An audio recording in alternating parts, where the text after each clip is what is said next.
Yes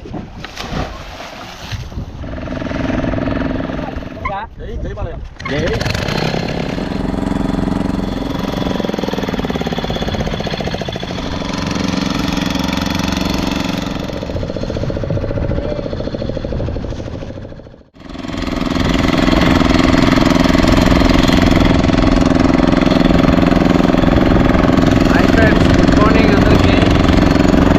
ఏంటంటే కాకినాడ నుంచి వైజాగ్కి డైరెక్ట్గా ఇదే ఫిషింగ్ బోట్ అయితే వచ్చేదాం. సో నైట్ ఆల్రెడీ కొంత జర్నీ చేసాము. కాకినాడ పోర్ట్లో నుంచి బయటికి రావడానికి చాలా అంటే చాలా ఇబ్బంది పడిపోయాం. నైట్ మాలో ఎవరికి కూడా సరిగ్గా నిద్రలేదు. అందులో ఎవరు ఏ ప్లేస్ అయితే ఆ ప్లేస్లో పడుకుపోయాం. బాగా విపరీతంగా చలి, అందుకని సీ ప్లేస్ పెడితే ఆ ప్లేస్. సో నైట్ నేను కూడా అలాగే పడుకుపోయి టైము 10 అయింది. మేము ఆల్రెడీ నైట్ 1 o'clock ముందే అంటే 12 o'clock మేము స్టార్ట్ అయ్యాం. ఆల్రెడీ మీకు గోల్డ్ చూపుతూ ఉంటాను కానీ పడుకుని లేకపోతేప్పటికీ ఆల్మోస్ట్ చాలా దగ్గరికి వస్తాం. మిగతా ఏ ప్లేస్లో ఉన్నాయో అవన్నీ కవర్ చేస్తాను. సో చూడండి ఎవరెవరు ఎలా పడుకుంటారండి. నైటు 11 o'clock అయితే మేము స్టార్ట్ అయ్యాము. నార్మల్గా ఎన్టీఆర్ బీచ్కి శ్యామల గారితో రీచ్ అయిన తర్వాత అక్కడ ఫిషింగ్ బోట్ పెట్టుకోవడానికి సేఫ్ కాదని తెలిసి అక్కడి నుంచి ఆ ఫిషింగ్ బోట్లతో పాటు ఏదో కాలువ అని అన్నారు కాకినాడలో. ఆ కాలువలోకి అయితే తీసుకెళ్లారు. అక్కడి నుంచి చాలా లోపలికి, సుమారు అది ఒక 2 km వరకు ఆ లోపలికి అయితే ఉంటుంది. ఆ లోపలికి వెళ్ళిన తర్వాత మేము ఈవినింగ్ చేసి మా ఫిషింగ్ బోట్ని కట్టేసి నైటు 12 o'clock అయితే స్టార్ట్ అయ్యాము. స్టార్ట్ అయ్యేటప్పుడు ఏంటంటే వచ్చేటప్పుడు చాలా ఎక్కువ చెత్త. అది మాకున్న ప్రొపైలర్ ఉంటుంది కదా ఇంజిన్ది, ఆ ప్రొపైలర్లో చాలా తాడులు అవి ఎక్కువ చిక్కిపోయాయి అనమాట. అవన్నీ తప్పించుకొని అంటే చిటికి మాటికి పడిపోయాయి. ఒకటి తప్పించుకుంటే ఇంకొకటి అలా మాకు అక్కడ సుమారు ఒక 1:32 అయిపోయింది. అక్కడే మేము ఇప్పుడు 12 o'clock స్టార్ట్ చేసి అప్పటికి కూడా చాలా చలి. సముద్రంలో ట్రావెల్ చేయాలనుకుంటే చలి నార్మల్గా ఉండదు. ఆ చలిలో ఆ ట్రావెల్ చేసుకుని ఆ టైం నిద్ర లేక 2-3 దుప్పట్లు కప్పుకున్నా కూడా చలి అనేది ఇంకా అసలు ఉండేది కాదు. చాలా విపరీతం. ఇంకా నైట్ నిద్ర లేక మార్నింగ్ లేచే టైం అయితే ఈ టైం అయింది. అందుకనేసి సరిగ్గా వీడియో కూడా క్యాప్చర్ చేయలే.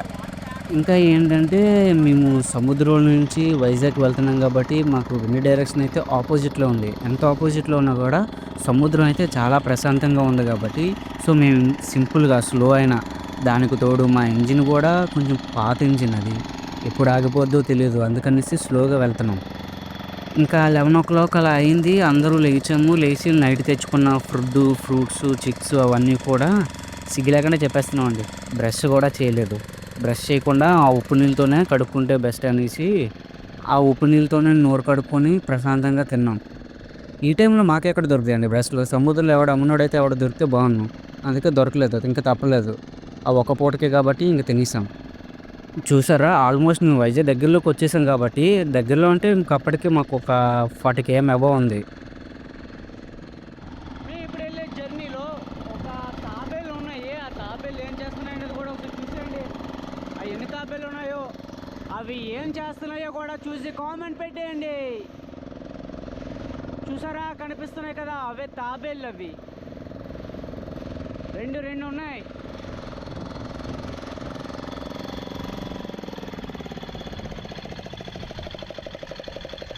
చూసారా ఎంత బుజ్జిగా ఉన్నాయో తాబేళ్ళు.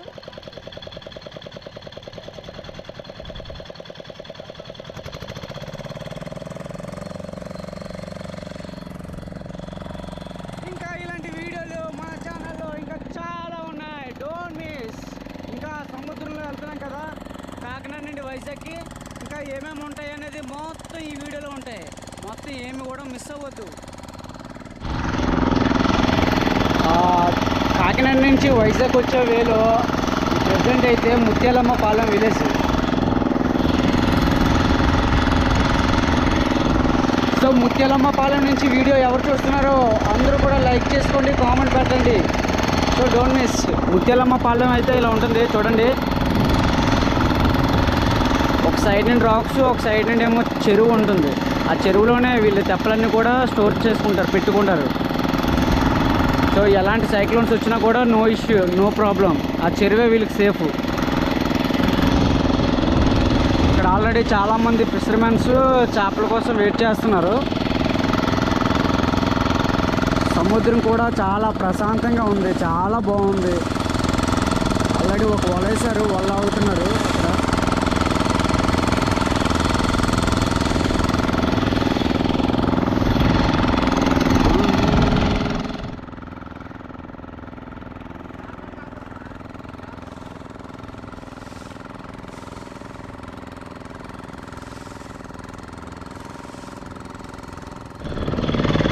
ఇదైతే మన ఎన్టీపీసీ బ్రిడ్జ్.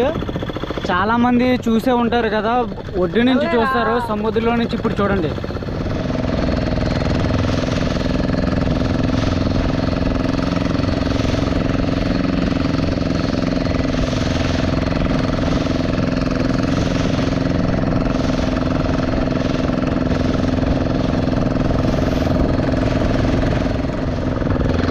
ఎన్టీపీసీ తిక్కవనపాలెం బ్రిడ్జ్ ఉన్నాయి కదా, ఆ బ్రిడ్జ్లో చాలామంది ఒడ్డు నుంచి అయితే చూశారు.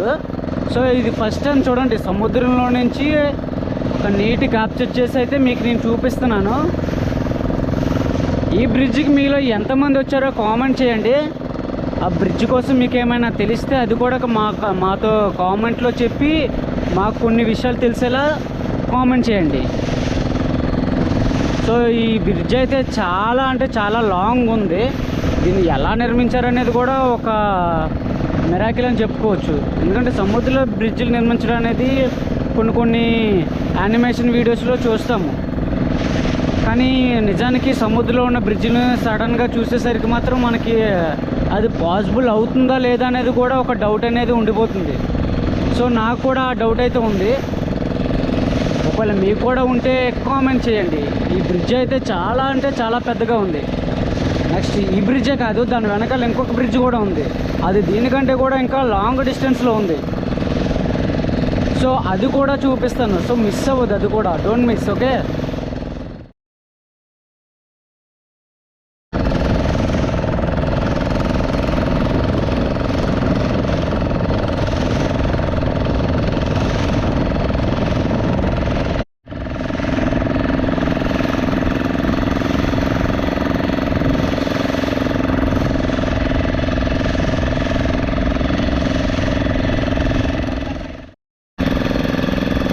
సో సముద్రం అయితే చాలా ప్రశాంతంగా ఉంది. కొందరైతే పడుకున్నారు, కొందరైతే పడుకోలేదు. ఏదేదో చేస్తున్నాం ఇంకా. ఇంకలా ఒకరి తర్వాత ఒకరు ఆ ఇంజిన్ షేరింగు అలా స్లోలోనే చాలా బీచ్‌లు, చాలా కొండలు అన్నీ కూడా సముద్రం దగ్గరలోనే చాలా ఎక్కువ కనిపించాయి. ఇంకా అలా ముందుకు వెళ్తూనే ఉన్నాం. అలా ముందుకు వెళ్ళిన తర్వాత కొన్ని బ్రిడ్జిలు అలా కంటిన్యూగా వెళ్తున్నాం కాబట్టి ఇంజిన్ అలాగా నైట్ నుంచి కంటిన్యూగా రన్నింగ్‌లో ఉంది కాబట్టి సో దానికంటూ రెస్ట్ అవ్వాలి. లేదా ఇంకేముంది, ఇంక యాంకర్ వేసేయడమే ఇంక లేటు. యాంకర్ వేసేసిన తర్వాత ఒక 20 మినిట్స్ అలా గ్యాప్ ఇచ్చేసి రెస్ట్ ఇచ్చేసి అలా తెప్పలు మేమందరం కూడా కొన్ని విశేషాలు ఆటల కోసం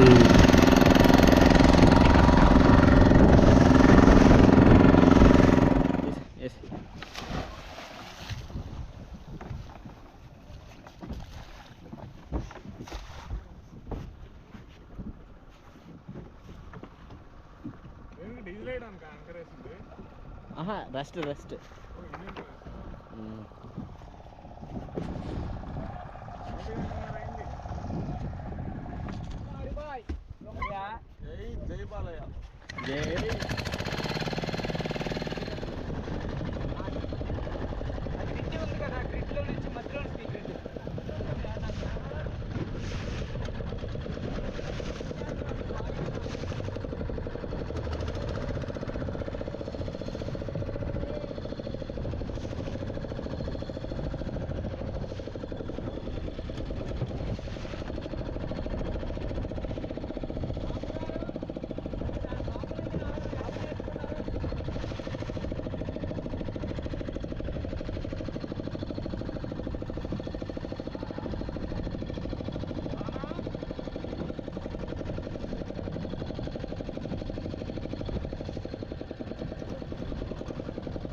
వాటి కోసం డిస్కస్ చేసి ఇంకా అయిపోయిన తర్వాత యాంకర్ తాడు లాగేసుకున్నాం. లాగేసుకున్న తర్వాత ఇంక మళ్ళీ స్టార్ట్ అయ్యాం వైజాగ్‌కి. ఇంకా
మీలో ఎంతమంది చూసారో ఒకసారి అది కూడా కామెంట్ చేయండి. ఎందుకంటే ఆ రాయి ఉంది కదా, అది ఒక సేమ్ లైక్ ఒక విగ్రహం టైప్లో ఉంటుంది. అది కూడా ఆ రాయి చిన్న ఎడ్జ్లో ఉన్న దాని మీద అది స్టాండ్ అయ్యి ఉంటుందంట. పెద్ద పెద్ద సైక్లోన్స్ ఎన్ని వచ్చినా కూడా అది అలానే ఉందంట. మనకి 2014లో హుదూద్ తుఫాన్ వచ్చినా కూడా అది కనీసం ఇంచు కూడా కదలకుండా అలాగే ఉంది. సో ఆ రాయికి అప్పుడప్పుడు పూజలు చేస్తారంట. అది క్లారిటీగా కనిపిస్తుంది, ఒకసారి చూడండి. క్లారిటీ అంటే గోప్రో కెమెరా కాబట్టి జూమ్ అవ్వట్లేదు. సో దానికోసం ఒక ఫొటోస్ అవి కూడా నేను మీకు ఇప్పుడు పెడతాను, అవి చూడండి. అది మీలో ఎవరైనా దగ్గరికి వెళ్ళి చూసారా, చూస్తే కామెంట్ చేయండి. అది ఎలా ఉంటుంది ఏంటనేది కూడా మాతో అది మీ షేరింగ్ అది పంచుకోండి. సో షేర్ చేయండి. ఇలాంటివి చాలా బాగుంటాయి. ఇంక ఇలాంటి వీడియోస్ చేసేవాళ్ళు చాలా తక్కువ. సో సముద్రం కోసం చూపించే వాళ్ళు ఇప్పుడు ఎక్కువైపోయారు కాబట్టి అలా కాకుండా మన వీడియోస్ అన్నీ కూడా డిఫరెంట్గా ఉంటాయి. అందరూ చేసే టైప్ ఆఫ్ వీడియోస్ అయితే కాదు. ఒకసారి అలాంటి మన ప్రీవియస్ వీడియోస్ కూడా ఒకసారి చెక్ చేసి చూడండి ఎలా ఉంటాయి ఏంటంటే. అందరూ చేసేది ఇప్పుడు అందరూ నార్మల్ అయిపోయింది. లోకల్ మన నాని చేయడం వల్ల అందరూ ఒకసారి చేసేస్తున్నారు. మన వీడియోలు అలాంటివి కాదు, చూస్తే ఇంకా చూడాలనిపించే వీడియోస్. సో ఇంకా దగ్గరికి రీచ్ అవుతున్నాం. ఈరోజు జాన్ 4th కాబట్టి నా వీడియో ఒకటి ఉంది. మమ్మల్ని అవతల వైపు అలౌ చేస్తారో లేదో కూడా తెలీదు. చేస్తే బై లక్ చెయ్యాలని అనుకుంటున్నాం. మేడము శ్యామల మేడంని 6 days ఇలాగా సముద్రంలోనే ఈ 1 week అంతా అయిపోయింది. అండ్ ఇంటికి వెళ్ళాలనేసి మాకు కూడా ఉంటుంది. ఇన్ని డేస్ సముద్రంలో ఉండడం మాకు ఇదే ఫస్ట్ టైం. సో ఒక్కొక్కరు కూడా ఏంటంటే వాళ్ళందరూ కూడా డల్ అయిపోయారు. ఎలా అయినా ఇన్ టైంకి రీచ్ అవ్వాలనేసి midnight 11 o'clock స్టార్ట్ అయ్యాము. అక్కడ కొన్ని ఒడిదొడుకులన్నీ దాటుకొని మొత్తానికి అందరం టైర్డ్ అయినా కూడా మా డెస్టినేషన్కి అయితే రీచ్ అయిపోతున్నాం. ఈ గంగవరం ప్రెజెంట్ ఈ గంగవరం పోర్ట్ని అయితే దాటుకొని నెక్స్ట్ ఆల్మోస్ట్ యారాడ బీచ్ని దాటిన నెక్స్ట్ ఇంకా మన ఫిషింగ్ హార్బర్ కాబట్టి ఇంకా ఆల్మోస్ట్ వైజాగ్ వస్తున్నట్టే.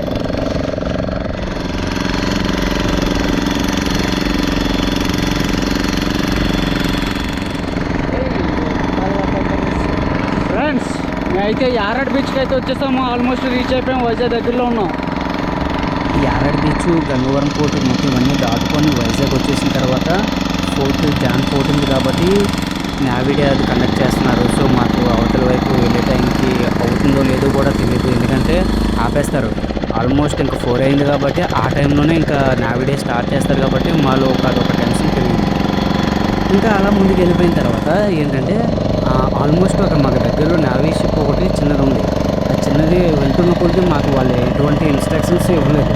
ఇన్స్ట్రక్షన్స్ ఇవ్వకపోతే ఇంకా అలా ఆల్మోస్ట్ ఇంకా దాని దగ్గర దాటయ్యి ఒక 5 minutes తర్వాత ఇంకా ఒక 50 feet అబో ముందుకు వెళ్ళిపోయిన తర్వాత మళ్ళీ వాళ్ళకి ఒట్టి నుంచి ఇన్స్ట్రక్షన్స్ వచ్చినట్టున్నాయి. అలా రావడం వల్ల ఏంటంటే వాళ్ళు మళ్ళీ వచ్చి మమ్మల్ని అటువైపు కాకుండా ఇంకా మళ్ళీ ఫిషింగ్ హార్బర్లోకి వెళ్ళిపోండి అనేసి చెప్పారు. సో వాళ్ళని కాదనలేక ఇంకా ఆటోమేటిక్గా ఇంకా ఫిషింగ్ హార్బర్కి వచ్చేసాం. సో ఈ టెన్షన్లోనే అది క్యాప్చర్ చేయలేదన్నమాట.